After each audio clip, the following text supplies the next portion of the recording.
Good morning. आज हम लोग बात करेंगे समस्यात्मक बालकों के प्रकार। समस्यात्मक बालक को भी विशिष्ट बालक के अंतर्गत ही रखा जाता है। विशिष्ट बच्चे वे होते हैं जिनका व्यवहार या जिनके अंदर किसी भी तरह की अक्षमता होती है और जो एक सामान्य बच्चे जैसा व्यवहार नहीं कर पाते, उनको हम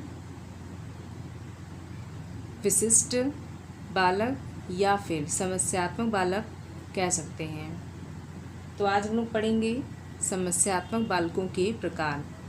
इसको पढ़ने से पहले हम लोग जानते हैं कि समस्यात्मक बालक होता कौन है। तो W.C. वैलेंटाइन ने इसकी एक परिभाषा दी है।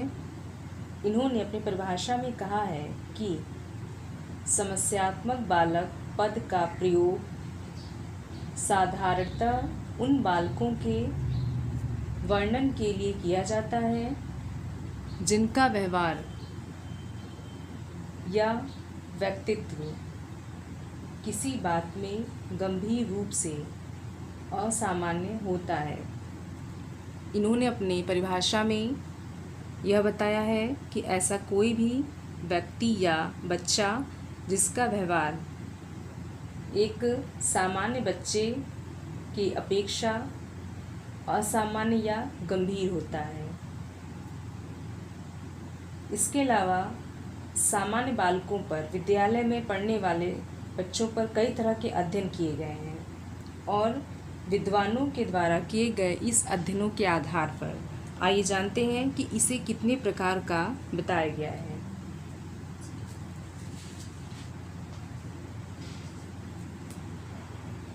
जैसे फर्स्ट है, पहला प्रकार है चोरी करने वाला बालक।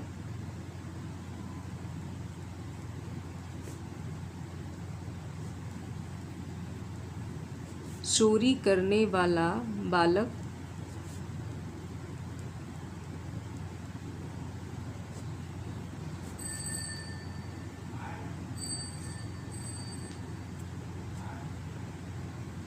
छोटे छोटे बालकों में भी इस प्रकार की आदत देखी गई है। आपने देखा होगा कि बहुत सारे बच्चे जो कि घर में या बाहर में छोटी छोटी चोरियां करते हैं।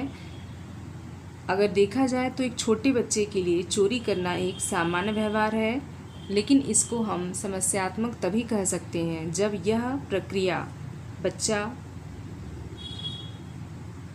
बड़े होने के बाद भी करता रहे। जैसे अगर बच्चा शैशवावस्था में चोरी करता है या बाल्यावस्था में चोरी करता है और बच्चा किशोरावस्था तक भी चोरी करने की प्रक्रिया करता है, तो यहाँ पे इस बात को सीरियस लेने की आवश्यकता है परिवार वालों को, क्योंकि किशोरावस्था एक ऐसी अवस्था है जो कि बालकों के लिए बहुत गंभीर अवस्था होती है। इसी कारण कई विद्वानों ने इस अवस्था को, किशोरावस्था को भटकने वाली अवस्था, संक्रमण काल की अवस्था या फिर आंधी तूफान की अवस्था कहा है, क्योंकि यह एक ऐसी अवस्था है जिस अवस्था में बच्चा बाल अपराध की तरफ अग्रसर होता है।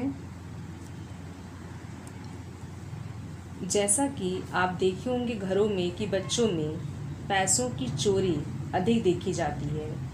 स्कूल में बच्चे दूसरे बच्चों की रबर, पेंसिल, कटर, किताबें आदि भी चोरी करते देखे जाते हैं। इसके पीछे प्रमुख रूप से माता पिता ही जिम्मेदार होते हैं, क्योंकि एक बच्चे की प्रथम पाठशाला उसका परिवार और उसकी प्रथम गुरु उसकी माँ होती है। अगर बचपन से ही माता पिता अपने बच्चे को सही गाइडलाइन दे या फिर उनको हमेशा उनके व्यवहार का निरीक्षण करते रहें और यह देखने की कोशिश करें कि उनका बच्चा कहीं किसी गलत कार्यों में तो लीन नहीं हो गया है, क्योंकि कभी कभी माता पिता अपने बच्चे की इन गलत हरकतों पर उसे शाबाशी देते हैं या उसकी तारीफ़ कर देते हैं या फिर उसके इस असामान्य व्यवहार को अनदेखा करते हैं। ऐसे में यह समस्या धीरे धीरे बढ़ते बढ़ते गंभीर रूप ले लेती है।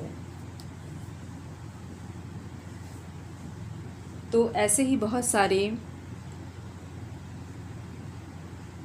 कारण होते हैं जिसके वजह से बच्चा चोरी करना सीख जाता है। जैसे पहला कारण हम इसमें जान सकते हैं कि आवश्यकताओं की जब बच्चों में पूर्ति नहीं होती है तब बच्चों को चोरी की लत पड़ जाती है। इसमें ये बताया गया है कि जैसे अगर माता पिता बच्चों की ज़रूरतें समय रहते पूरी ना करें तो बच्चा उस चीज़ की पूर्ति करने के लिए अपने विद्यालय के सहपाठियों के सामानों को चुराने लगता है और धीरे धीरे करके उसे इस क्रिया में मज़ा आने लगता है और वह इस क्रिया को हमेशा के लिए अपने अंदर धारण कर लेता है। इसके अलावा नियंत्रण और अनुशासन के अभाव में बहुत सारे घरों में अगर बच्चा इकलौता है तो उस पर कोई अनुशासन नहीं लगता या फिर कोई नियंत्रण नहीं लगाया जाता, तो यह भी एक कारण होता है। या फिर बहुत सारे बच्चे अज्ञानता के कारण चोरी करने लगते हैं या किसी घर में पारिवारिक माहौल ऐसा होता है कि बच्चा चोरी करना सीख जाता है।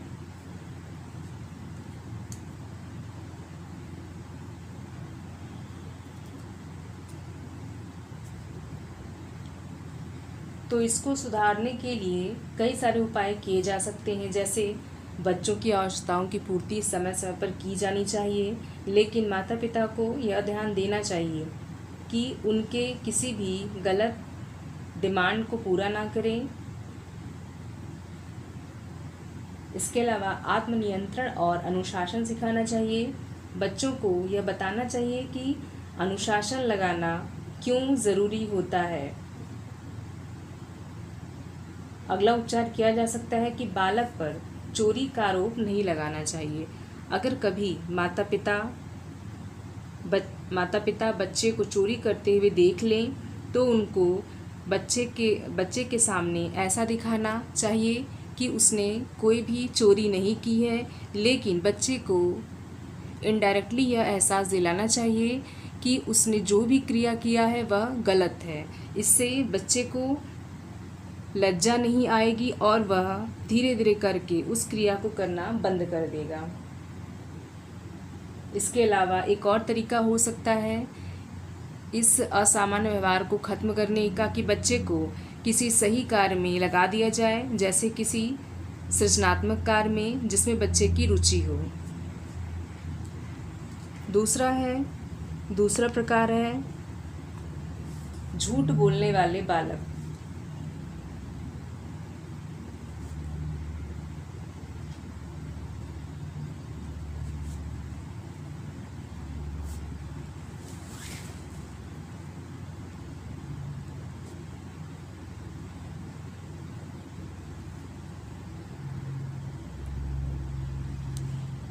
आपने देखा होगा कि बहुत सारे घरों में बच्चे माता पिता के डर से झूठ बोलते हैं या उन्हें झूठ बोलने में आनंद आता है। अक्सर बच्चे अपने दैनिक जीवन के कार्यों के लिए झूठ बोलते हैं या फिर अपनी कमियों को छुपाने के लिए झूठ बोलते हैं।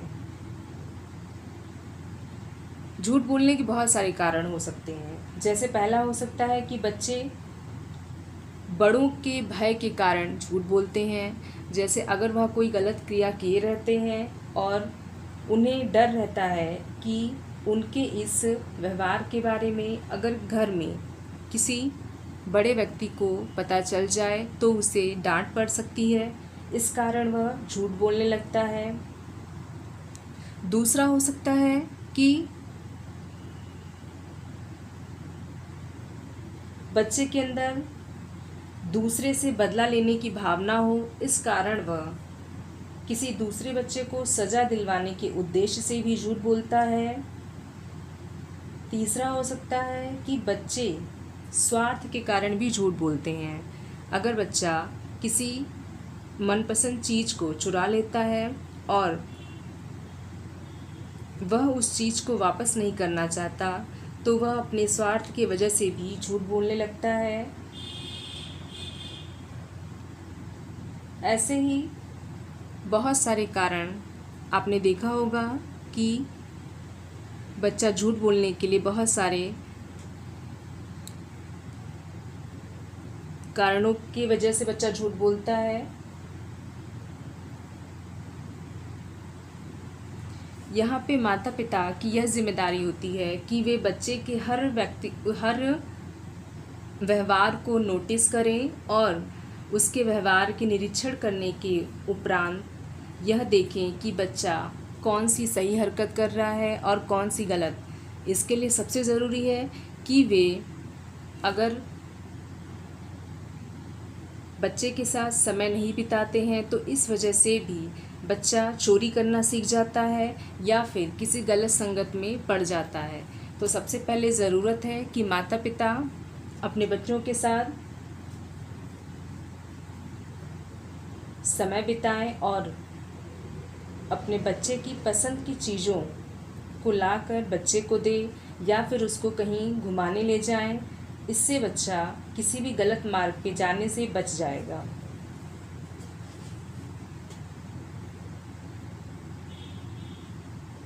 और सबसे ज़रूरी चीज़ है कि कभी भी झूठ बोलने पर बालक को शारीरिक दंड नहीं देना चाहिए, क्योंकि शारीरिक दंड से बच्चा किल माता पिता से दूरियां बना लेता है, वह उनसे डरने लगता है। लेकिन उसके अंदर की जो नकारात्मक अभिवृत्ति है वह वैसी की वैसी बनी रहती है। तो ज़रूरत है बच्चे को बहुत प्यार से समझाने की कि वह जो भी चीज़ें करता है वह गलत है, और कभी भी माता पिता को बच्चे के किसी भी गलत व्यवहार पे शाबाशी या तारीफ़ नहीं करनी चाहिए, बल्कि उसे प्यार से समझाना चाहिए कि कौन सी गतिविधियां सही होती हैं और कौन सी गलत होती हैं। तीसरा है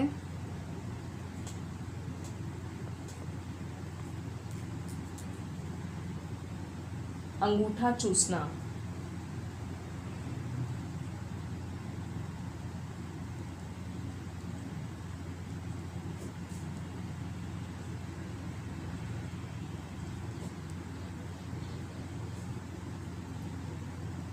अंगूठा चूसना छोटे बच्चों में अक्सर देखा जाता है और यह एक बहुत ही सामान्य प्रक्रिया है जो कि अक्सर घरों में बच्चे करते रहते हैं,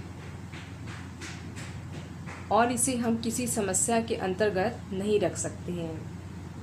लेकिन बहुत सारे वैज्ञानिकों ने अपने बहुत सारे प्रयोग किए और अपने अध्ययनों के आधार पे उन्होंने बताया कि अंगूठा चूसना तभी समस्या बनकर सामने आता है जब बच्चा किशोरावस्था या बाल्यावस्था के अंत तक भी अंगूठा चूसने का काम करते रहता है। तो इस वजह से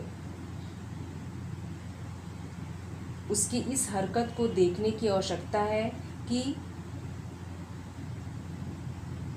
उसके अंदर यह लत लग गई है, तो उसे समय से छुड़वाना चाहिए। नहीं तो कभी कभी ऐसा भी देखने में आता है कि उसकी इस क्रियाओं के कारण माता पिता को अपने रिश्तेदारों या पड़ोसियों के सामने लज्जित भी होना हो सकता है।